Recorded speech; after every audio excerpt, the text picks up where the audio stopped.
Hey there YouTube, Franshopper here. It's Friday the 16th of September, and as a little update to one of my previous videos, and if you've watched it you already know what this is for.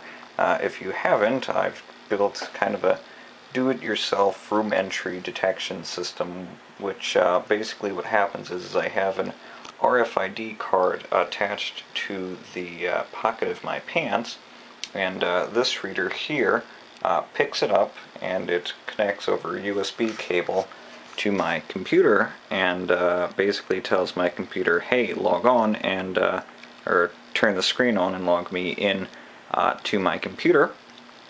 So previously one of the problems that this had is if the screen was already off, it was already, you know, like in low power mode post screensaver, if I were to walk past it, it wouldn't get the full readout from the key card with the reader, and the reason for that is that the reader kind of has a little delay on it, if you will, in transmitting the characters, and so the card that I have transmits 11 characters, but the computer would only get 8 characters if it was waking up from screensaver. So what I had to do is, since this is a PC Prox reader by RFID, what they have is they have a little configuration tool for this on their website. You can go and download it for free and basically customize your reader to your liking. So what I did is it gives you the ability to append up to 3 keystrokes that are entered before the actual characters that are on the card are transmitted. So what I did is I told it to append pressing a simulated home key 3 times, which basically ensures that the computer, you know, wakes up from the screensaver and realizes, hey, I'm about to receive the input from the reader and from my card.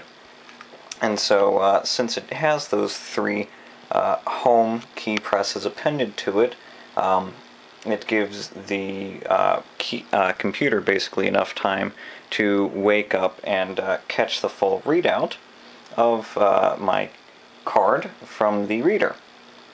And so, one additional thing I've done is I've also now set this up to beep. It has a built-in speaker basically in with the chip, so that if I walk past it, I'll know it actually read the card because it'll beep. And if you notice, there is a good gap here between the actual reader and the wall, so if my computer wasn't in screensaver and it was just, you know, on my regular desktop, say I was coming back from the bathroom or a quick phone call, I can just walk over here in this area away from the reader without it having the reader read my key card and transmit the characters.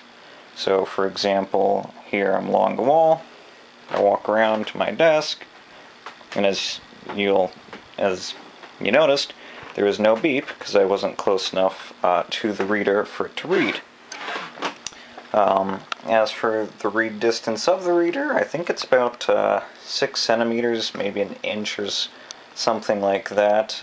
You don't actually have to be like all the way up against it, like so. You can be back a little bit, like roughly here-ish. So basically when I come in order to have it read, I just have to walk close enough. As you can see, heard the beep, it reads, and now sure enough my desktop is you know, resumed and everything. And so what I can do, if I want, when I leave, I have my computer set up that I can just lock the screen from a little menu. So here, lock screen. Now the screen's locked, so I could, you know, get up, walk around, walk out, and since there's no reader on this side, it won't read it. Go out, do my business, come back in, reader beeps, logs me back in. So one additional thing that I also have connected to my computer is I actually have a second reader down here in my desk drawer. This one's slightly bigger. Let me get some light on that to give you an idea. So as you can see, this is a much fatter model, but it still gets the job done. This one, I just have it set up to just read the keystrokes from the card.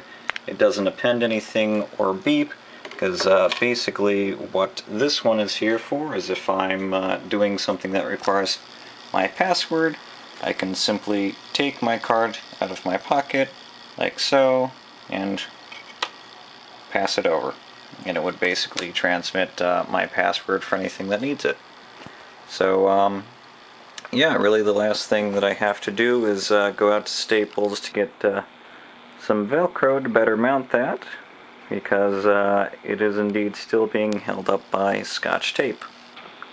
So that's really it.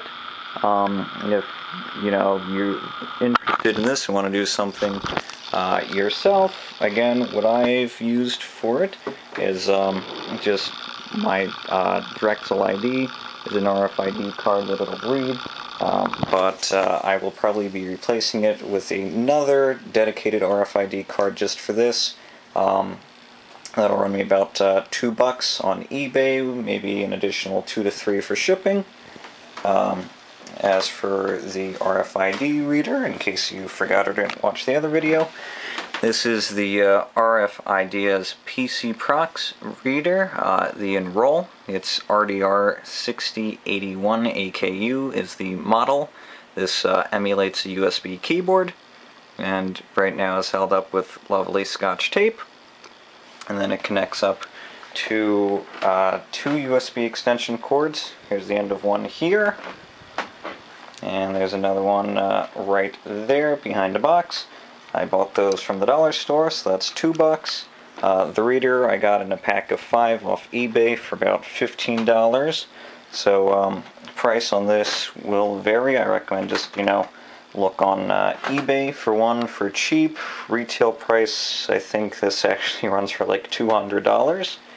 And then it just connects up to a USB hub in my computer. And as for the customizations, it was done with the RF Ideas configuration tool, which is a free download from their site. You don't need to download that to get the readers working. They should just work right out of the box. So all in all, I think it'll run you maybe just under $50, depending on the price you pay for all the parts. But it is something that is doable for under $50. It's pretty easy setup, and I think it's kind of neat. But yeah, if you have any questions about it, feel free to ask, and I will definitely answer them. That's it.